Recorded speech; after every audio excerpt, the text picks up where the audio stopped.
నిన్న రేవంత్ రెడ్డి మాటలు విన్నారా? విన్నాను. ఏమంటున్నా అంటే 70,000 ఉద్యోగాలు ఇచ్చేసినాం, ఒక్క ఉద్యోగం తక్కువ వచ్చినా కూడా నా తలకాయ ఇస్తాను. దానిపైన ఏం చెప్తారు? అబద్ధపు మాటలు. అదే దాని మీద ఒకటే ఆయన సవాళ్ళు విసిరిండు కదా, అది ఎవరికైనా విసిరని, కానీ మేము దాన్ని స్వీకరిస్తూ ఉన్నాం. ఒకప్పుడు వాళ్ళ అధినేత రాహుల్ గాంధీ గారు ఇక్కడనే చిక్కడపల్లి లైబ్రరీకి వచ్చిండు. చిక్కడపల్లి లైబ్రరీకి వచ్చి కూర్చొని చా తాగకుండా మాట్లాడడం మాతో. ఇప్పుడు కూడా వాళ్ళని రమ్మని మనం కూడా చా తాగకుండా మాట్లాడదాం, అదే టీ తాగకుండా మాట్లాడదాం. అదే టీ తాగకుండా ఎన్ని ఇచ్చిండు ఏం లేదు, ఒక శ్వేతపత్రం తీసుకురామని, దానికన్నా ముందు వాళ్ళ మేనిఫెస్టోని తీసుకురామని, అవి రెండు పట్టుకొని మాట్లాడదాం.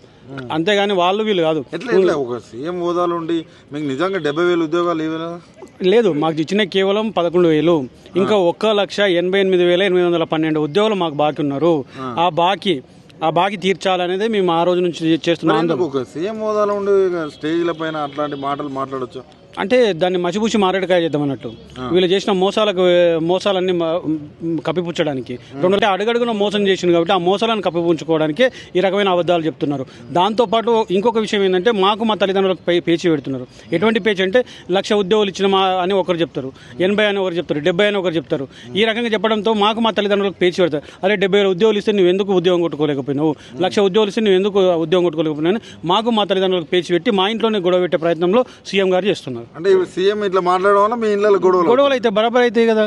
బరాబర్ అయితే ఎట్లా ఉంది మీ ఆర్థిక పరిస్థితులు? మీ నిరుద్యోగులు ఇన్ని అబద్ధాలు వాళ్ళు చెప్తున్నారు, మీరేమో చదువుకుంటున్నాం అదే అంటున్నారు. అసలు ఎట్లా ఈ 2 సంవత్సరాలు మార్పు అన్నారు, ఎట్లా ఉంది మీ పరిస్థితి? అంటే చాలా దారుణంగా ఉంది. ఆర్థిక పరంగా కృంగిపోయి ఉన్నాం, మానసికంగా కృంగిపోయి ఉన్నాం. ఆ తర్వాత శారీరకంగా పోలీసులు వచ్చే, మేము ఎక్కడైనా చిన్న రాసరోకున్నాం, మేము ఇంకేమైనా చేస్తే పోలీసులతోన మమ్మల్ని ఇబ్బందులకు గురి చేస్తున్నారు. రాత్రి 1 గంటల వరకు స్టేషన్లో పెడతారు. ఉదయం 5 గంటలకు, నిన్నగాక మొన్న ఓడియన్ మాల్కి వస్తే ఉదయం 5 గంటలకు మా రూమ్ల దగ్గరికి, మా స్టడీ హాల్ దగ్గరికి వచ్చి తీసుకొని పోయినారు. 5 రూపాయల భోజనం ఉంటున్నాం. అంటే ఆర్థికంగా అట్లా నష్టపోయినాం, మానసికంగా నష్టపోయినాం, శారీరకంగా ఇంకో రకంగా నష్టపోతున్నాం. అన్ని రకాలుగా నష్టమే ఉంది.